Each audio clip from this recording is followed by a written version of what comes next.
Bagi pada Sabah Sarawak. Soalan tambahan Sabah atau yang Sarawak. kedua, saya jemput yang berhormat Sabah atau Sarawak. Pontian. Terus ini soal mana boleh Johor semua.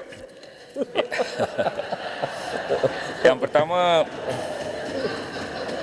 apakah langkah kementerian untuk mengatasi dua masalah ini? Yang pertama, masalah kekurangan doktor pakar. Yang kedua ialah isu doktor kontrak. Itu saja soalan. Sila. Terima kasih Tuan. Terima kasih Yang Berhormat Pontian. Soalan yang ringkas dan memerlukan jawapan yang cukup panjang sebenarnya. Walau bagaimanapun, kerajaan telah menggariskan banyak perkara. Kita dah terangkan beberapa kali, dalam bajet pun diterangkan, beberapa perkara penambahbaikan yang dilakukan untuk doktor kontrak. Dan kita ke arah untuk berusaha supaya kita dapat memberikan penempatan kepada doktor kontrak. Seperti jawatan kuasa khas yang diwujudkan untuk membincangkan masalah dengan pindaan undang-undang umpamanya berkenaan dengan akta perubatan, akta pergigian, akta farmasi, dan juga kita nak bincang tentang akta pensi dengan JPA. Kita nak fikir macam mana supaya penambahbaikan dapat dilakukan dalam untuk Dr. Siswazah, untuk fleksibiliti, untuk membuat kepakaran dan sebagainya. Jadi ini yang kita buat. Dan untuk menambahkan baikkan lagi doktor pakar, kita telah menambahkan slot-slot untuk pengajian kepakaran di hospital, menambahkan lagi peluang-peluang untuk parallel pathway dengan izin umpamanya, dan juga kita nak tambahkan lagi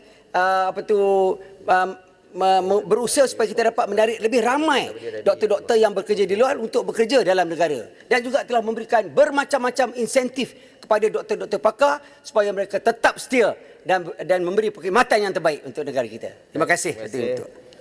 Soalan tambahan yang ketiga, saya jemput Yang Berhormat Beaufort. Terima kasih Datuk Yang di-Pertua. Pertamanya saya ingin bertanya, karena kalau Sabah dan Sarawak ini memang keperluan doktor itu lebih lagi tinggi lah. Oleh kerana itu saya ingin bertanya, apakah perancangan dan juga cadangan kementerian untuk mengantar lebih ramai doktor-doktor ke hospital-hospital di negeri Sabah dan Sarawak, termasuk di kawasan luar bandar, termasuklah doktor-doktor pakar.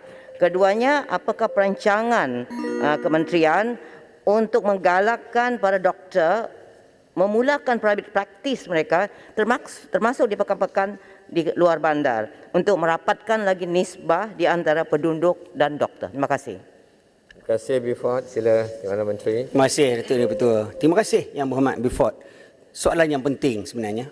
Kekurangan ini tak cukup doktor pakar, tak cukup doktor ni bukan saja di Sabah Sarawak, juga di Semenanjung. Tetapi di Sabah dan Sarawak memang kita jelas lihat. Dan seperti yang saya sebutkan tadi, usaha-usaha kerajaan untuk menghantar lebih banyak pegawai-pegawai perubatan dan juga pakar ke Sabah dan Sarawak. Kerana tempat itu luas dan kerajaan umpamanya telah memberikan peluang yang lebih baik kepada doktor-doktor muda daripada Sabah dan Sarawak untuk melanjutkan pengajaran kepakaran. Dan yang keduanya, menambahkan insentif bagi mereka yang sudi untuk pergi bekerja berkhidmat di Sabah dan Sarawak. Contohnya lagi, kalau di bandar imbuhannya lain, kalau di luar bandar imbuhannya lebih tinggi umpamanya.